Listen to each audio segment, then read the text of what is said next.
A couple great examples from this are in our most fundamental values. On one hand, our democracy is based on the idea of popular sovereignty and majority rules principles. But we have to balance this with equally fundamental rules that government must protect certain individual liberties when even a majority insists otherwise. When the majority overrules minority interests, we call this tyranny of the majority. Similarly, one of our core principles is the idea of freedom. We're the land of the free and the home of the brave. We have freedom of speech, freedom of religions, etc., etc. We believe that every person has the right to be free and exercise certain inalienable rights. However, equally important is the principle of equality.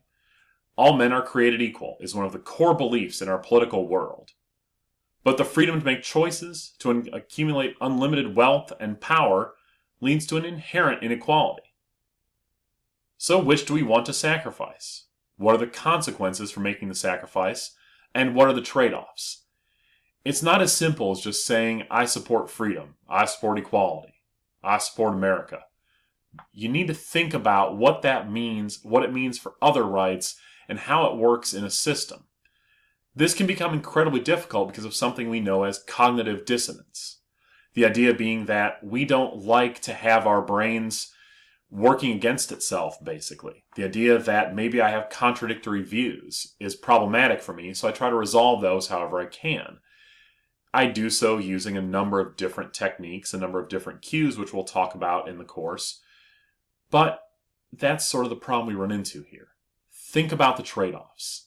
Think about what it means to believe in equality, to believe in freedom, what it means to put those two values against each other, and you'll go a long way toward, realizing how complex this system can be. The next few slides are going to set up some themes for the class and talk about the ways we're going to analyze them, talk about them, think about them. One of the big questions we're going to face surrounds the ideas of institutions and the rules of our government. Do institutions matter? I'm a big believer that the rules of the game are the best predictor of the outcome of the game. I study redistricting, I study electoral law. I know these sorts of ideas, so I've seen how the rules can affect the outcome. There's an old Las Vegas adage about betting on golf, that the winner is decided before the two people actually even tee off for the first time. Deciding handicaps and how much of an advantage you have, what you give to the lesser player, that's where the match is won and lost, not actually on the course. The same thing happens in politics. The rules of the game decide the outcome of the game. This is why we worry so much about things like who controls the House of Representatives, or about the filibuster, or about redistricting, or about whether the Obamacare repeal can be handled under, standard rules or reconciliation.